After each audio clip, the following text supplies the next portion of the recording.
Annyeonghaseyo! Welcome to Afternoona Delight, where Leah, Megan, and Amy, romance novelists, and your K-romance guides.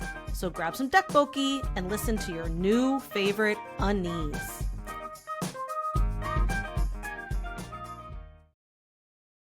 Hey everybody, Leah Riley here. Hello, it's Megan. Hi there, it's Amy.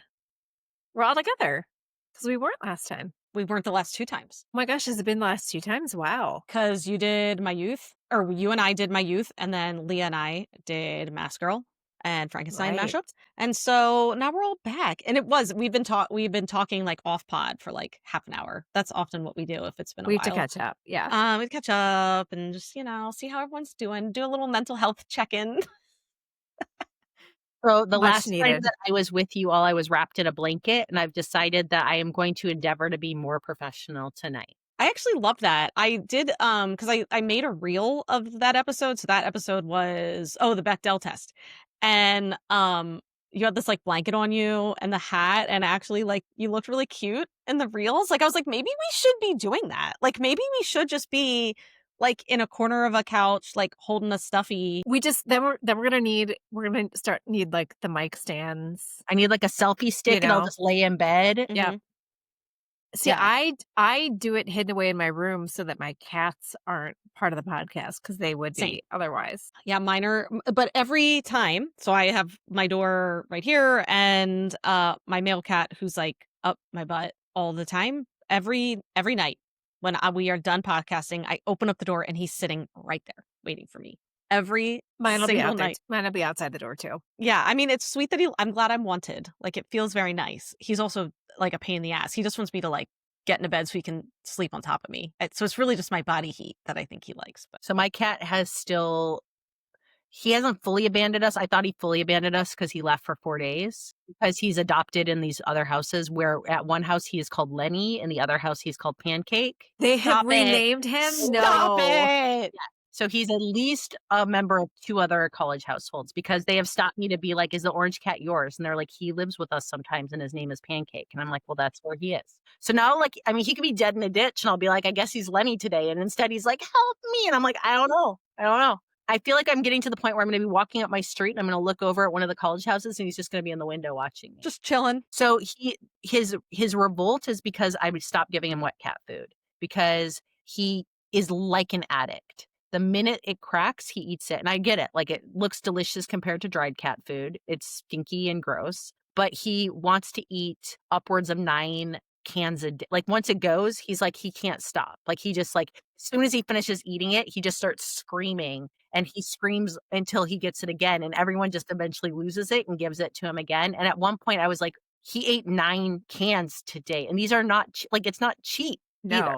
That's But it's also crazy. Crazy to do That's that. crazy. 9 So cans I is was like, crazy. we are putting a moratorium on wet cat food. And so I took it away. He gets like nice ass, like natural, whatever, it's probably like hippie and tastes boring, but like whatever. He gets like healthy cat food. And then he like screamed for like a day. And then he was like, fuck you guys. And he just left. And then like he was just like gone for left. like 2 days and then he came back. And then at one point, like, yeah, last week he was gone for like 5 days. And I was like, he's either dead or he's given up on us. And then he just showed up at the house and was like, meh. And like doesn't like no affection, just like walks in, is like, whatever, like takes a nap. Cats are so funny. I think it's hilarious. So I'm finding like my family's all annoyed at him. And I'm like, this makes me like you more, actually. Like, this is so mean and crazy that I actually appreciate it. And then meanwhile, Meadow got like some like hot spot on her leg where she like licks it and it's like red and inflamed. So I had to like get like a special spray to take care of it because my husband's gone. So like I'm looking after his wife, essentially, who like only barely tolerates me. But I also got her a donut because she like, instead of a cone, because the cone looks cruel, honestly, and it's just kind of mean. Yeah. I bought her a blow up and it's actually a donut and it looks like a glazed donut with sprinkles on it. And I saw it on Instagram when you posted it. Yeah, she loathes it and she loathes me for doing it to her. And now she just walks around the house depressed, but she's just this giant glazed, Wearing a donut. a giant glazed pink, and it's bright pink. So she can't lick the hot spot, right? So That's you can't what, lick yeah. the hot spot. I'm not doing it to just be mean to her. Right, But no, I just wanna make sure people I don't know, I just Yeah. wanna make sure people knew that you weren't just putting a blow-up donut on the dog just to be mean. no, it's because I don't want her licking her hot spot, which Yeah, is not hot, let me tell you. It is a yeah, not hot spot. yeah. But do you know what Oh. is hot? What? Holiday-themed podcasts. I like So, I am ready to be glazed like a donut for the fact that we were trying to decide what to do. I'm actually gonna do a little roast because I was like, we should do a holiday-themed podcast. And then which one of you was like, so should we do our favorite winter scene? And I was like, no. it was me, but I was also like, admittedly, I think it's boring. That's pretty boring, isn't it? I think I just, like, wanted Leah to was like, no, that's boring. well, I think I just wanted to, like, make it look like I was suggesting something because I knew no I one was was just like not even polite. I was like, no. you were like, "No, that's boring." And I completely agreed with you. But then this is the thing with Leah is that, like, she's at work. Like, when she's talking, she's either at work or like or like dealing with a kid. She's like very busy. And she'll be like, "Give me a minute to think. I'm eating lunch." And then 5 minutes later, she just pulls these like really good ideas out of her ass. Like 5 minutes later. And I'm just like, I can't do that. Like, I don't You know. can do that, actually. I Well, believe it.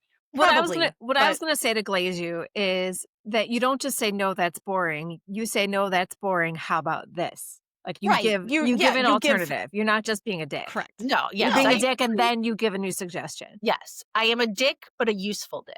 You are a useful dick, which there's not a lot of those. So I appreciate you being one. And maybe part of me was like, I'm going to throw this softball, like, terrible idea out just so Leah can be like, no, that's terrible. I'll come up with a better one. I'll be triggered. I'll do it myself. Megan's like, I did my homework. Did my homework. I gave one It was shitty, terrible but I did my idea. homework. It was shitty. It was a shitty idea, but I did it. Not a like here's the thing, it's not a shitty idea. But I think that we came up with some fun games. Yeah, Yeah, this is you much had some more fun ideas, and then I even tossed like the ideas out to our Patreon, and I was just saying, like, I went and looked at the comments, and there's over 100 comments. So I think to me that says that you came up with some good ideas because they were into it too. So I am not the only glazed donut in this house.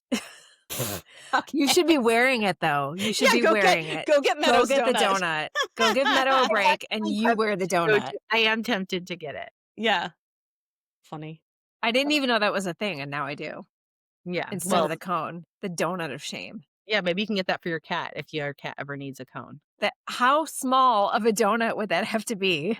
They do have them really small because I Do saw. So I actually follow this woman on Instagram. Let me just tell you real quick. She has the hairless cats. Okay. The Sphinx cats. Yeah. Okay, but her hairless cats have the best name. It's Nudicrous because he looks like nude. So it's Nudicrous and then Nicki Minaj for Nicki Minaj. And Nudicrous is crazy. Like Nudicrous is a crazy cat. Okay. So anyway, she had posted a video of him wearing it was like, it wasn't a cone. It was some sort of inflatable device around his neck. I think he had some sort of like, again, something on his leg that she didn't want him picking at. So they do make them really small for cats. Just, they do. Okay. Yeah. So just to know. look up nude. I want you to share the. She's account with me. I will. It's Nudicrous and Nicki Minaj, and Nicki Minaj is a kitten now, so that's like the new addition to her household. But Nudicrous is insane. Do they wear clothes? Because I like hairless cats that wear clothes. She'll put clothes on them sometimes, yeah. But Yeah. she talks about what you have to do to bathe them because I didn't realize this. They get oily. These hairless cats.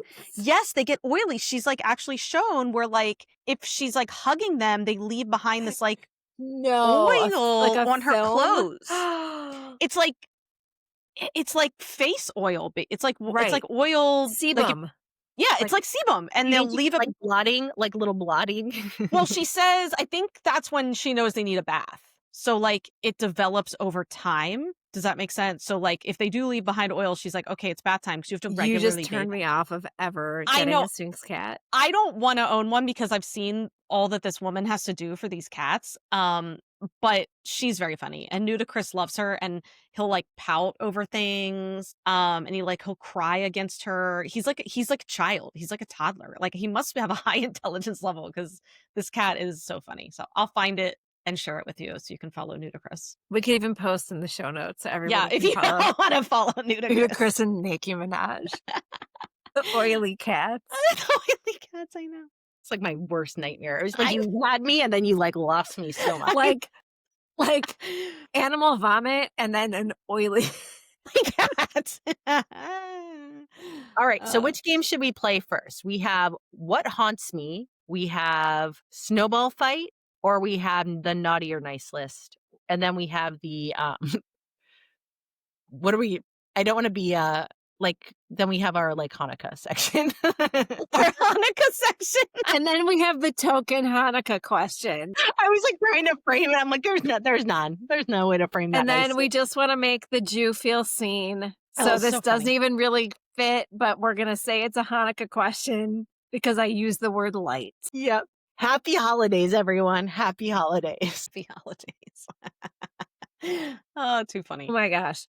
So I think we should start with Snowball. Oh, Because I think that'll be fun. But you should explain what that is. okay. So the idea with Snowball is you've got to take a hot take. You're going to give a hot take. And you can talk about the hot take. Like you just extemporaneously give your hot take. And then when we've had enough of your hot take, one of us will yell Snowball. And you have to pivot and argue the exact opposite perspective of that hot take. Because it's just to, we love a hot take on the show. If you agree with our hot take, you love us. If we ever argue a hot take you don't love, you get mad at us. And in this case, you can have your cake and eat it too. You can like us for a minute, then dislike us, or dislike us, and then be like, good point. I like you again. There you go. Okay, who wants to go first? Let's rock, scissors, paper it. Okay. No. Okay. No, I won't. No, because you don't say it right. I will not rock, scissors, paper anything. I will rock, paper, scissors We will rock, all paper, fucking scissors. day. Wait, what did I say? Rock, scissors, paper. We've had this discussion Yeah. before. It's rock, paper, scissors, dude. Rock, paper, scissors. Leah's like, scissors, rock, paper. Then Amy's going first. That's fine. I'll go first. Okay, I had go a for it. couple. I had a couple written down. So which one? Okay, so Yeah. and I don't want to spoil anything, so I'm not going to name you. Those of you who know will know. Okay, so my hot take is that in my five years of watching dramas, has it been 5 years? Mhm. Yeah, because our first episode was January 2021, right? So we're coming up on 5 years. In my 5 years of watching dramas, I have only once seen amnesia done right at the end of a drama. I'm not saying amnesia is always bad, but amnesia at the end of a drama, no. Just no. I've seen it done well once, and it's a drama that I won't talk about because I won't spoil it. And if you know, you know, because it's the best amnesia that I've ever seen. Otherwise, stop it. Stop giving us amnesia at the end, because to me, that's like a deus ex machina coming in to put, but instead of making everything better, it's a lazy way to pull the romantic partners apart. And I'm talking about it in romance, right? It's a lazy way to pull them apart. Okay, Snowball. Okay. So amnesia at the end of the drama is like my favorite thing. It first happened at the end of, for me, Boys Over Flowers, when Gu Junpyo, pushed Jendi out of the way of an oncoming car and got hit by the car and then forgot their entire relationship. Stop. Does that really happen? Yes. Forgot their entire relationship. And then they're at this like end of the year like party, and she knows that she knows the way to bring him back. And it's going to be, they're at this like pool party, and she knows the way to bring him back is going to be to fall in this pool and make him have to save her because he's a good swimmer. I think that's what it was. Anyway, it's super duper cheesy and romantic. She falls in the pool and he's like, "No, Jendi!" And he dives in and saves her because she can't swim. And happily ever after. And it's beautiful and not cheesy at all. And his bandaged head in the hospital did not make me cringe. Very Thank good. you. But that's Thank you. great. That's great. I really like that. Thank you. Yeah. Thank you. I'm so glad you enjoyed that amnesia. All right, Megan. Did you believe me? Did you believe me I for did. Totally. It was authentic. I felt it. Thank I you. wanted to watch it. Thank you. Okay, so I'm going to talk about 2521, which I've talked about before, and I am going to spoil the end because I have to talk about what I want to say, and also at this point I think a lot of people know the end of 2521 because it became a little famous. Oh, there is no HEA, and I am still mad about it, but I'm almost, like, less mad that there was no HEA and just almost, like, I don't even know why they bothered, like, shoving this romance down our throats in the first place. But it was, like, all the posters, the trailers, everything that they were, like, feeding us before this drama was, like, like, "This is a romance, like, you will love this." In the end, it was, like, a coming of age story, and I wish they just would have focused on that instead, Snowball. less okay, but, the 2521 was a great depiction of, first love, and first loves just they don't always last. And this was a realistic depiction of a breakup. Do we know why they broke up? We don't really. The scene didn't make a lot of sense, but that happens sometimes, right? Where like you break up with people and it's not very clear why. It's maybe that's the problem, just like a breakdown of communication. So, looking back, it just, super accurate portrayal of a first love that didn't last, and in the end she's like pregnant with another man's baby. So, Is she really? well, she ends the movie married with like a kid. She's like talking to her kid. That's like Oh, 'cause okay. the story is Yeah. actually, like, told her so this is, like, past the snowball part, but a lot of 2521 is because her daughter finds her journals and is, like, reading through her journals, so that's also kind of, like, weird because the daughter is, like, reading this, like, first relationship, like, saga about her mom and a man who's not her dad. It's, like, not the dad, Who's so the it's a love little of her life. but with love of her life, Right. and in the end, that happens, so thanks for being realistic.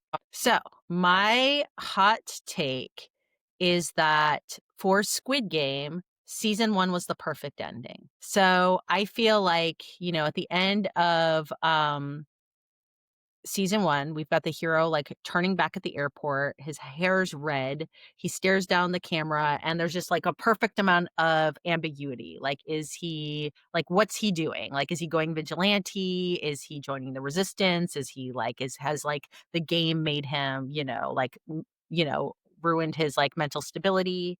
And, we've seen him now like having witnessed humanity at its worst, and his faith in people's been destroyed, and he won the money, but he, like, so adding more, like, it's just like there's like a lot that's kind of like happened. Snowball. And okay. So I love saying this. I Right in wanna the do this middle, more like often. right when you're in like a passionate like No, no, a so in snowball.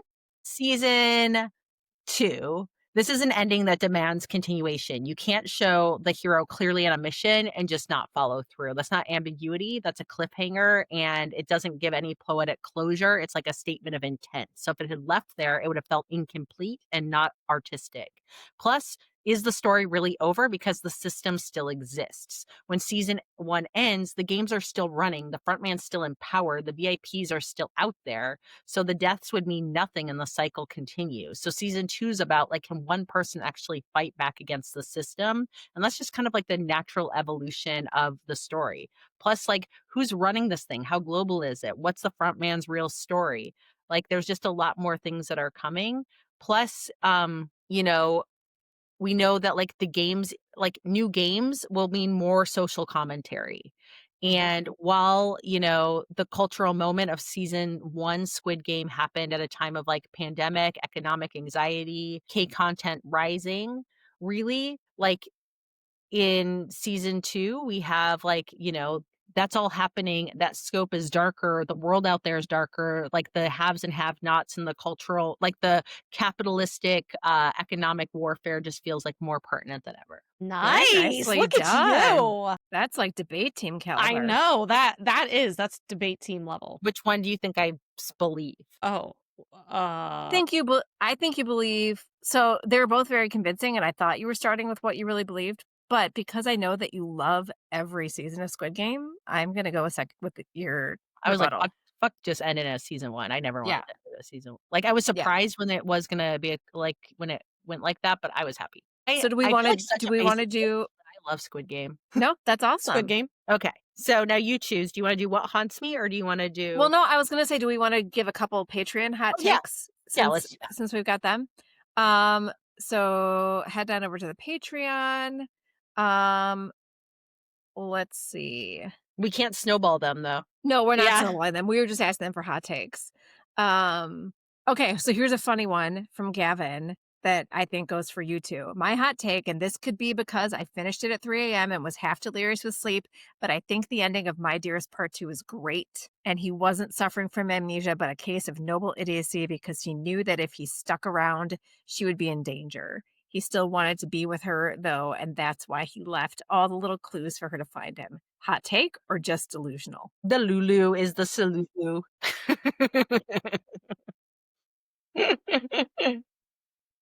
I appreciate the take, though. All right. Let's see. I am reading through them. Yeah, I'm looking too, because there's a lot. So patrons, we're sorry if we don't get to all of you. You all were fantastic today, giving us some answers. Hear me out with a startup spoiler.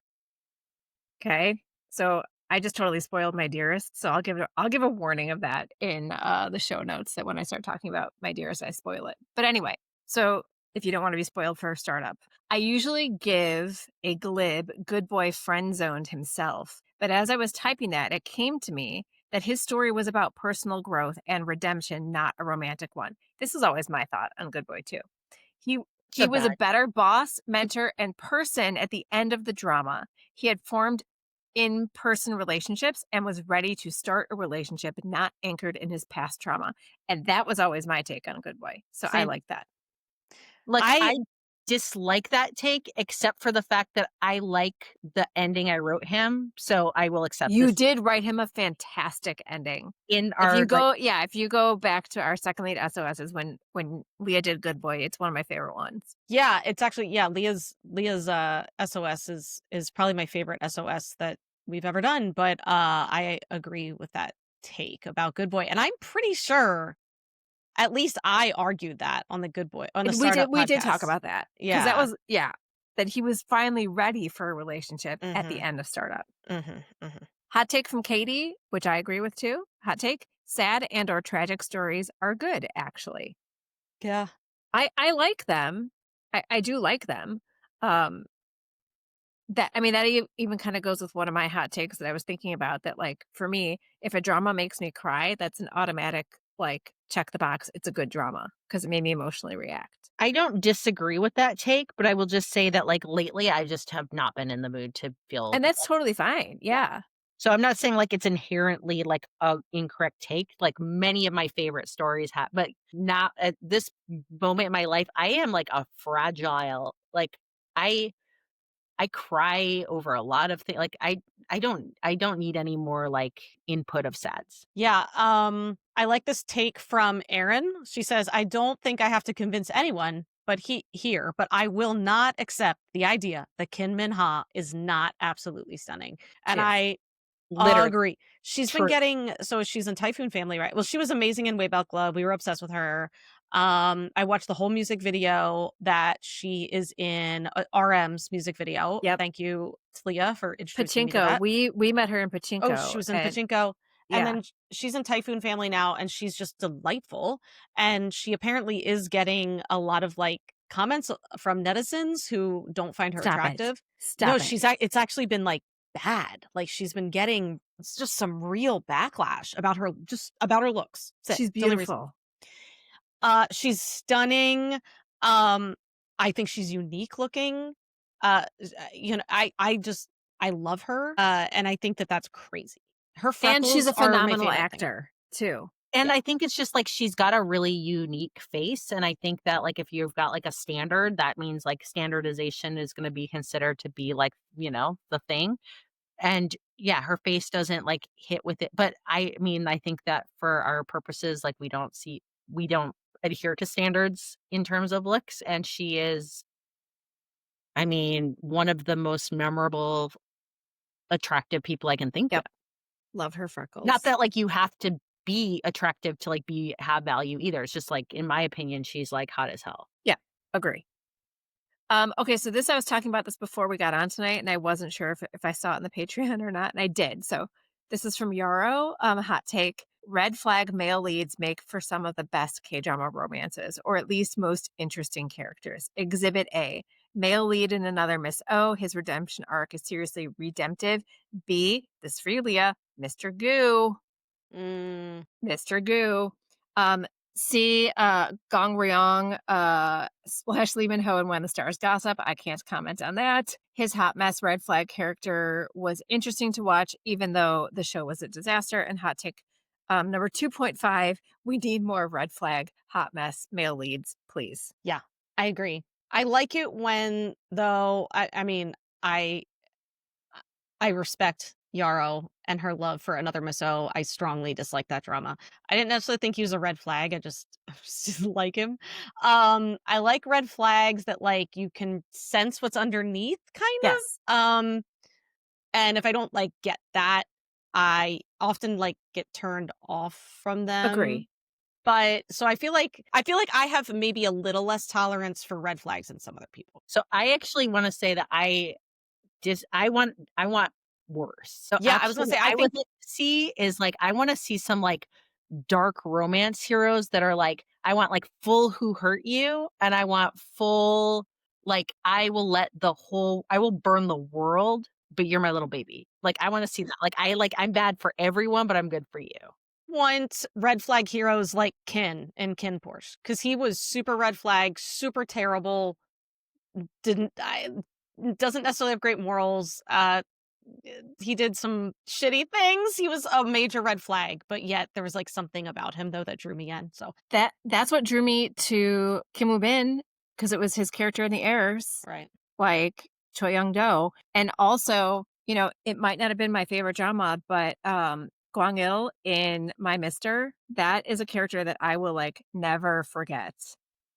Loved him, loved him. Hurt people, and when you can see that that's sort of like the underlying, and they're not just toxic, for toxic sake, that's when I like it. I kind of want them to be toxic for toxic sake, just not heroin. I want them to be like toxic and like I like more of like like I could do kind of like not a like a real like kind of like mafioso type of thing, but like Beauty and the Beast kind of where it's just like everyone like blah, but like yeah, I'm gonna like do you right.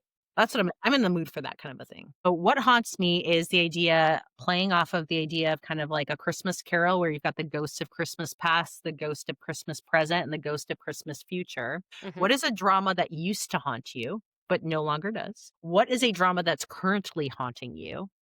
And what is a drama you hope will be haunting you next year? Okay, so for me, I don't think about this as much just because it's been a long time. I would say though, just writing it down made it come back and haunt me a little. So I'm not over it. But it's what I call the reset scene from I Am Not a Robot. Ugh. That just haunted me for a really long time.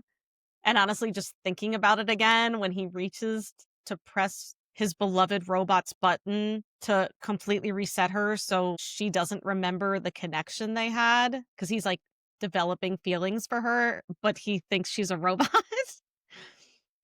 Like just I don't know It's that so good. I I remember know. just sobbing so hard during that reset scene I couldn't breathe. Um okay, and one that haunts me now is still Mr. Plankton. I'm I think I'm mostly haunted by how I felt after it was over, because I remember I, like, didn't know what to do with myself, and, there's a song in the I made you OST. get out of your car Yeah, and talk to me when I when finished you it. finished I know, I was in a parking lot at a soccer tournament, it was, like, freezing outside, and I just wandering around the parking lot talking to Amy, um, and she's like her nose is all stuffy from crying.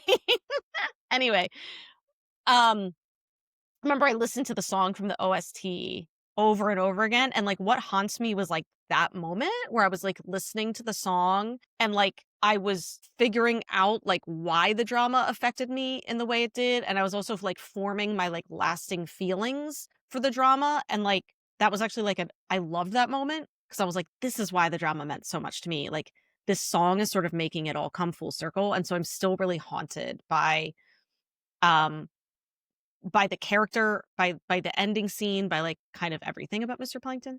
And then next year, I would love to be haunted by All of Us Are Dead too, Yay! as well as Shop for Killers too, because they announced that as well. So I am hoping to be haunted by both of those. For me, what used to haunt me, and it's still like Goblin will always be my favorite drama, but I used to have to, because I like to torture myself, I used to have to go to YouTube and like rewatch the tea house scene over and over again. I just needed to feel that You over and over did. again. Yeah. It I was remember. it was a bit of an illness, but, I don't do that anymore, although I'm probably going to when we get off this call now because 'cause I'm thinking about it because I haven't seen that in so long.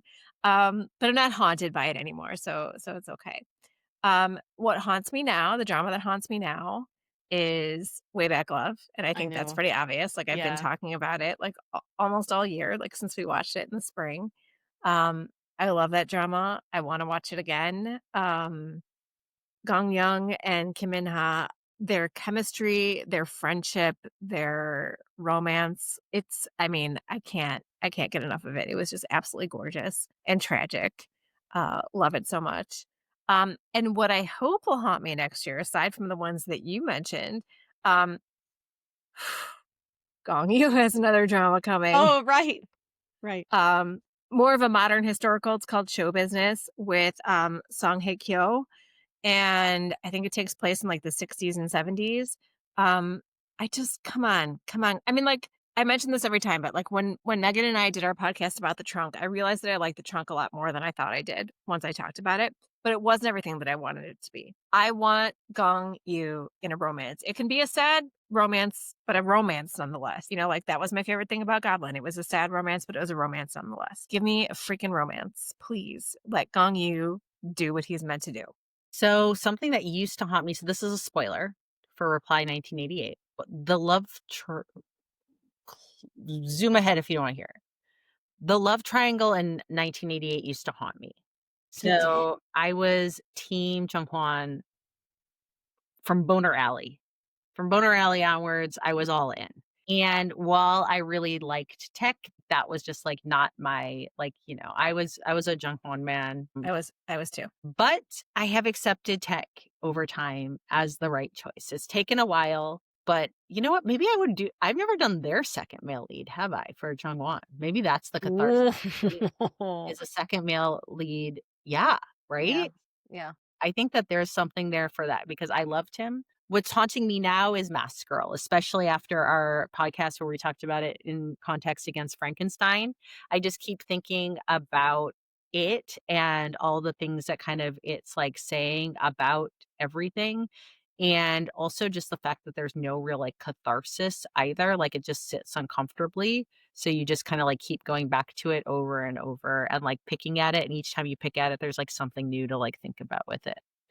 And what I hope is going to haunt me next year is Yumi Cells 3.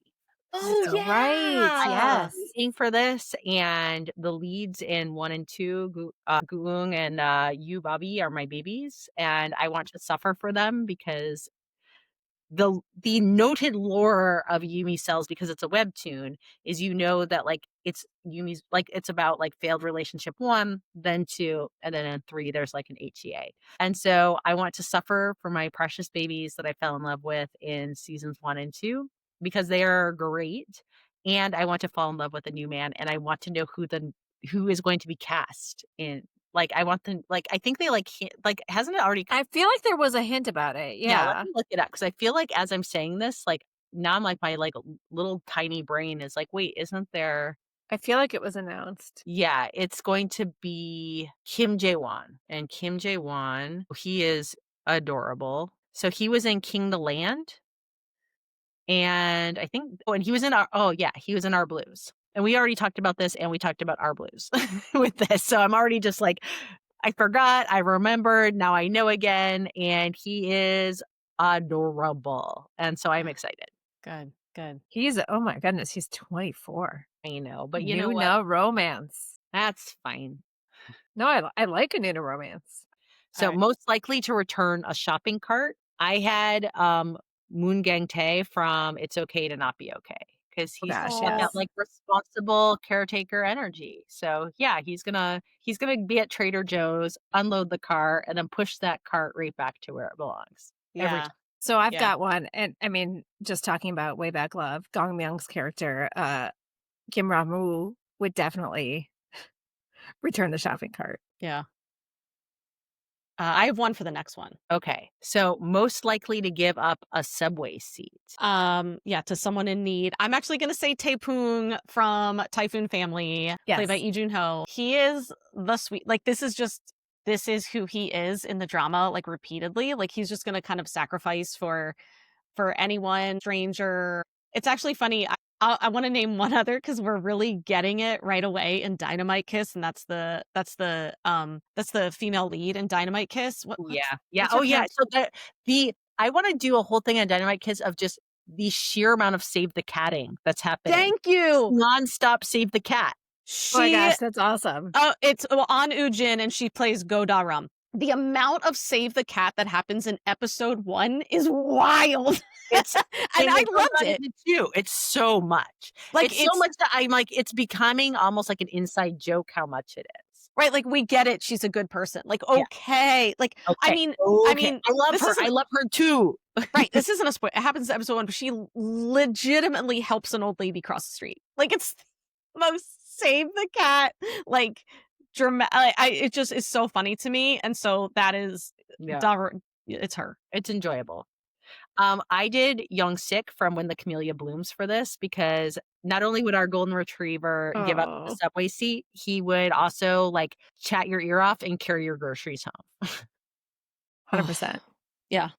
I have one for the next one. Okay, so the next one is most likely to skimp on an angel tree gift. So if you aren't familiar with what an angel tree is, because it's something here, I know that it's big in the US, and it's basically like different stores have it that you can, like, they'll have a tree with like, and we do them sometimes at my office too, a tree with like wishes from, families in need, like what they would like for the holidays, and you can buy their gifts for them. And it'll be very specific, like things that they want. Um, and it doesn't have to be like something expensive, but sometimes it can be. And you want to get the kid, you want to get the people what they want. So anyway, who would skimp on an angel tree gift? Would First of all, I don't even know why he would only be buying the gift to look good for a woman. And that's Yi Kyung's character in Marry My Husband, Park Min Won. The only reason he would even buy an angel gift is so that he could impress a girl, and he would do everything he could to spend as little as possible and buy, something off-brand or, adjacent to what the gift is what the wish is actually for. It's awesome. I did Young Do from The Heirs. Just he wouldn't give a fuck. He'd just be like, he'd get it. He would like go to the nearest convenience store and just like buy something and be like, there it is. There's your pack of ramen. Enjoy it. Poor. Poor young doe.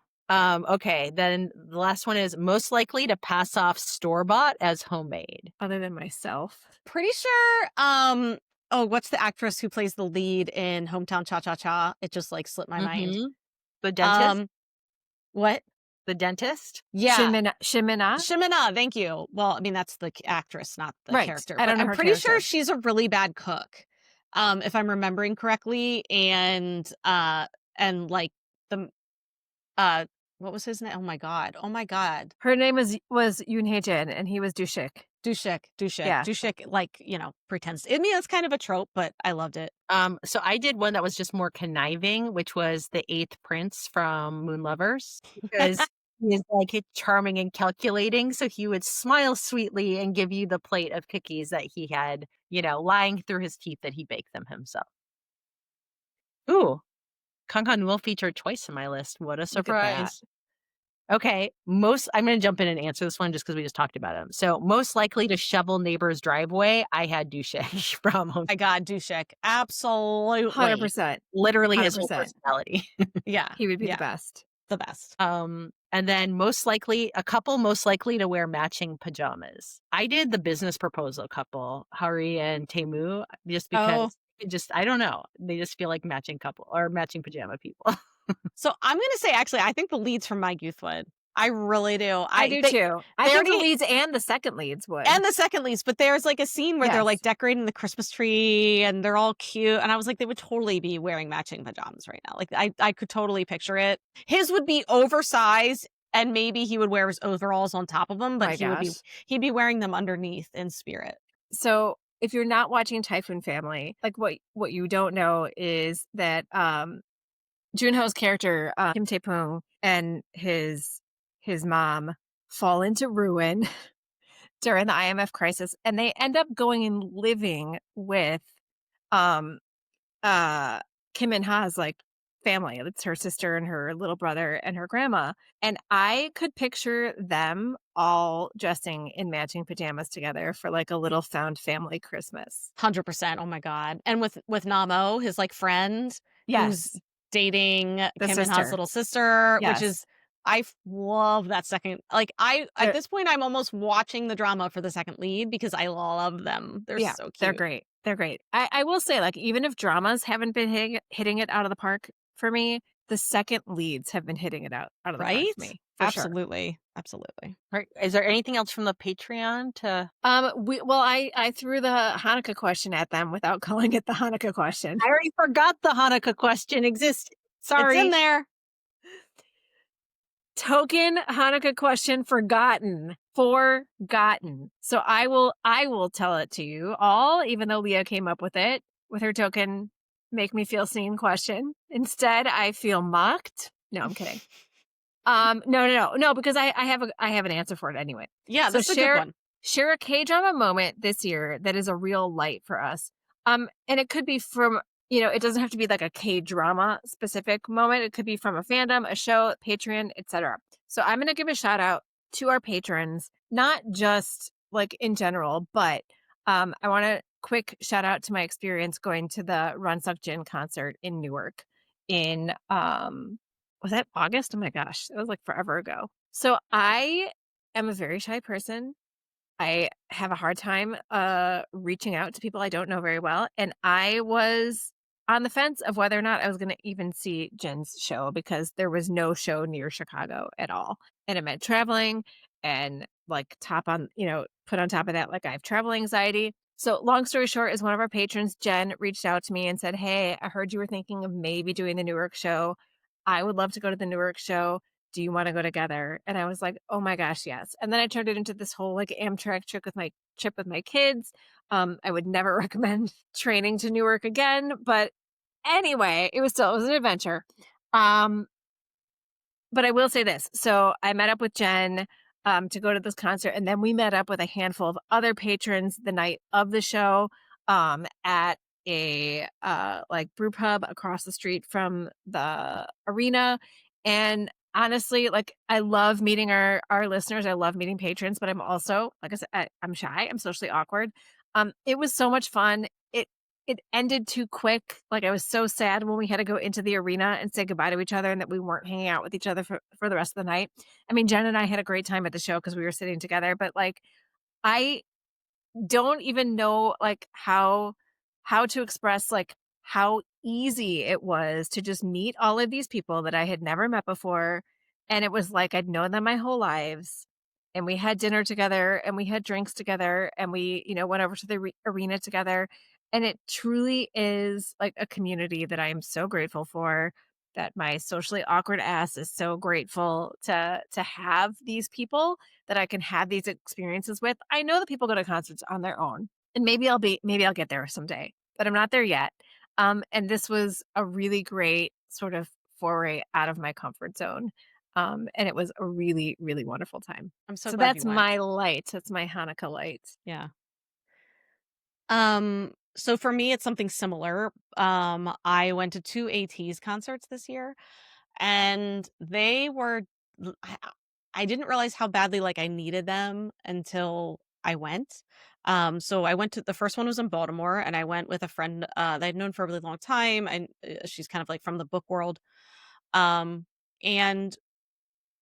the, like, out of body experience we had at that show, I cannot even tell, like, there were so many times where the performances were going on and I was frozen with my jaw dropped because I was just like, "I can't believe I'm witnessing this. This is so good, so amazing, and I'm seeing it with my own 2 eyes."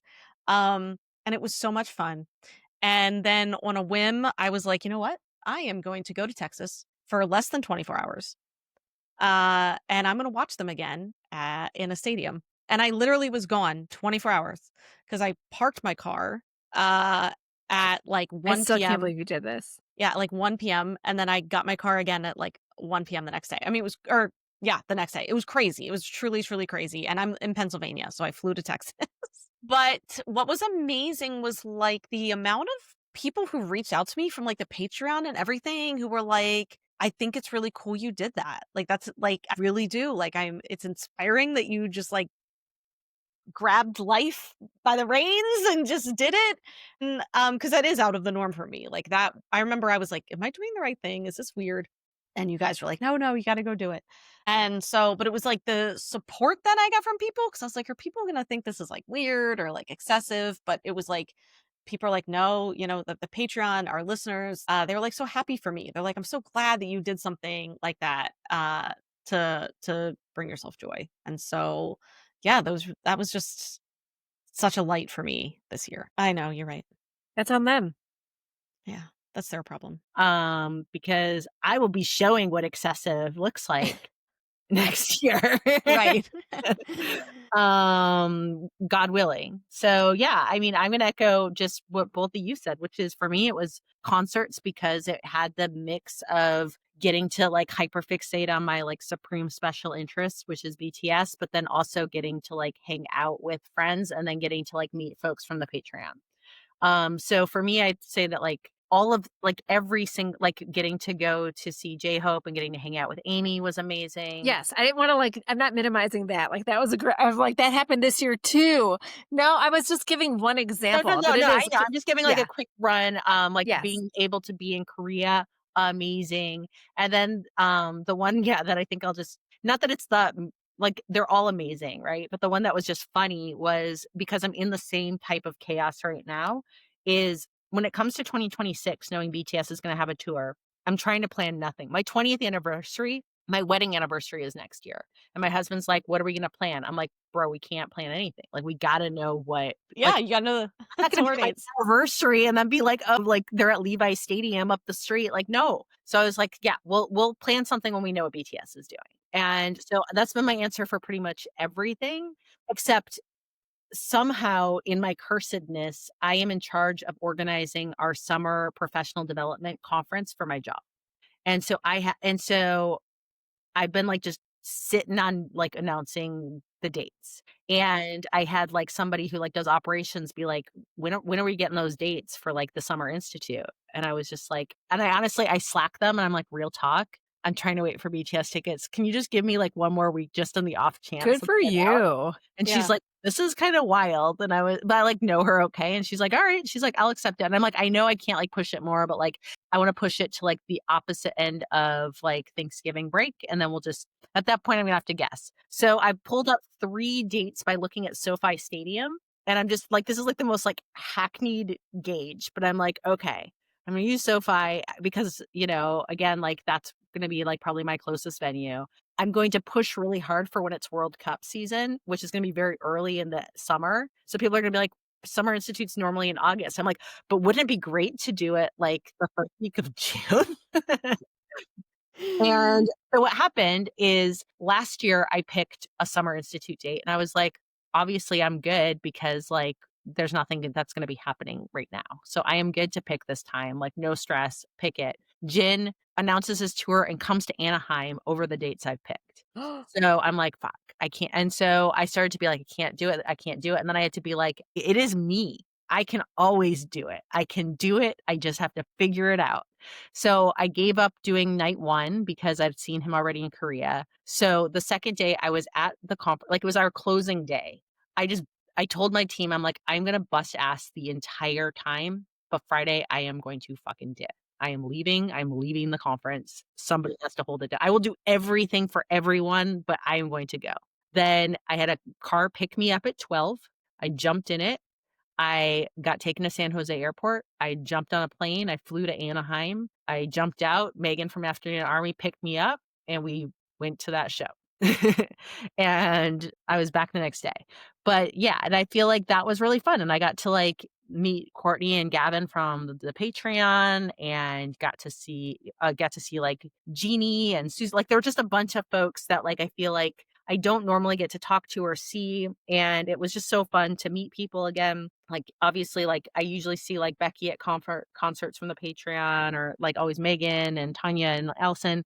But like, it's like so affirming to like get to do both. Like, I love to see, like, I would be fine to go to a concert I saw Jin by myself. I saw the first night of Jin all by Yeah, myself. you've done it. Yeah. And that's fine. And it's so fun to look over at other people halfway through, and I'm just like a filth monster. Like, Megan's, like, polite in her fandom, I'm disgusting, and so I'm just there, like, like, objectifying and just being gross, but, like, with love and respect and Right. and so, yeah, it was just, like, it was super fun to just be like, yeah, I like to be a filthy goblin. Yeah, this was there it was a lot there was a lot of K-pop this year. I J-Hope and Jin and the Rose, and it was yeah, it was great. Plus K-pop Demon Hunter for you. Plus K-pop Demon Hunters, which I only saw 5 times. Only once in the theater and with my friend Tracy, and we were the only grown-ass adult women there without children. I Still love it. joyful, joyful.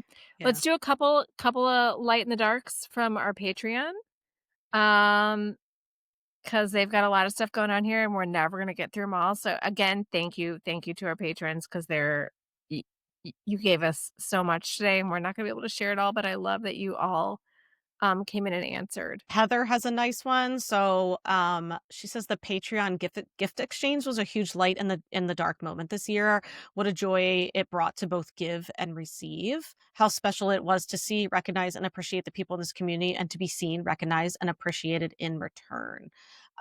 So yeah, our Patreon had a gift exchange this year, which was really cool, and it was so awesome to see the stuff that people received, and how much joy it brought everyone. So yeah, I agree, Heather. Here's one that I like from Palms. It says, "Like others, I've shifted this year more to C-dramas and J-dramas, but for K-dramas, the male lead from Love Scout, who was clearly written by a woman as the ultimate green flag man, was a highlight." And I co-sign 100%.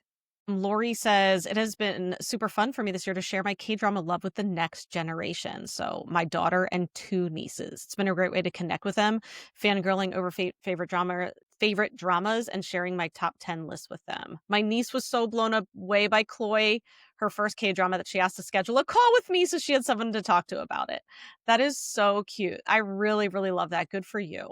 I've also my daughter will watch K-dramas, and it is really fun to, like, we share a Viki account, and so it'd be fun. It's fun sometimes to, like, go in because I can, like, see what she's watching. So I'm just gonna give a shout to Deb and our Patreon because she mentioned the same thing that I did because Deb was one of the patrons that I got to meet. So this Patreon and meeting up with patrons and Amy at Rumsuck Gin in Newark, the concert was so gin and therefore so much fun. But hanging out before with the Patreon group was also a blast. Also meeting up with Asia in Brooklyn in March for Hope on the Stage, and Asia was also there with us for Rumsuck Gin. We had a nice big group. So great connecting with her, and what a concert. So yeah, I mean, like, all all of our patrons, like, meeting each other, I think is so, so lovely. Yeah, and we've mentioned before that, the patrons establish, like, their own watch parties, and, like, Ramsey is not the only one to mention this, but the Queen's Sunduck watch party was such a joy, she said, and a bunch of people mentioned how much they love the watch groups. Carlene, said the same thing. The watch groups in this Patreon, the lives one, but also our Seguk watch group, brought me a lot of joy, and she says, "I can't wait for the Seguk winter watch to start." So Caroline said, I went to my first K-pop concerts this year, and they were not only great for the music performances, but the fandoms were really kind and welcoming. Before K-pop, I would say that a concert was good, and now I say that the concert was good and made me happy. Oh, yeah, Emily said, that she appreciates that this podcast and Patreon community have not fallen into the trap, of trying to ignore what's going on in the real world to maintain a perfect bubble of escapism that's supposed to somehow and possibly remain apolitical. Welcome, Emily. We try to Don't do worry, that. I will take everything and make it political. Yeah, So, you didn't answer. The thing is just like it's never favoritism. It's awesome when we get a big response, and so we do have to pick and choose. And it's And not we're scrolling through on the fly, like, we're not taking these ahead of time, which I think is good. Like, I we're like not choosing them on the fly because then my Yeah. reactions are genuine. Exactly, exactly. I don't Yeah. wanna read them ahead of time, I wanna react in real time, and that's okay. But you know what, Leah? You gave us the content for tonight, so we appreciate that. I am kind of the light in the dark. If you do say so yourself. Self-glazing happening right now. Yeah. Mhm. Megan. Mm-hmm. No, I'm agreeing. I think it's just late here. My brain is starting to go offline. You've had a long day. Yeah. It's been a long day. Well, I am going to go watch Dynamite Kiss, which episode 3 I dropped. think I'm going to watch episode 1 because I'm not in the mood for Typhoon Family yet. Count the save the cat moments and get back to us. Okay, I'm excited. It's very funny. Alrighty. Well, thanks for listening, everyone. We hope that you've got some hot takes to tell us about. But what's the hill that you're going to die on? What's your light in the dark? It doesn't have to be Hanukkah light. And if you have a hill to die on, try arguing the opposite side just for the fun of it. Just to see what happens. That was a lot of fun. We should do It's a that good more time. often, actually. Yeah, I think we should do just a podcast on it because I just We should. Where we just snowball, like bring Back and anything forth. you want to talk about, and then we're just gonna like snowball you in the middle of it. No. Yeah. And then we should do it making them go back and forth, back and forth. I think That's why I'm saying back and forth. That's really funny. I like Yeah. it. All right. Well, until next time. Annyeong. 감사합니다. Thank you for listening to Afternoona Delight. Where can you find us outside the pod? Head on over to afternoonadelight.com. That's AFTERNOONADELIGHT.com. You'll find links to all our social media, our book recs, K-pop and K-skincare recs, and if you want even more Afternoona Delight, because really who doesn't, you can join our Patreon, where you can choose the patron level that's right for you. Join in daily K-drama conversations, listen to bonus podcast episodes just for patrons, and participate in our monthly live K-drama support group via Zoom. We can't wait for you to be a part of the community. Until next time, annyeong!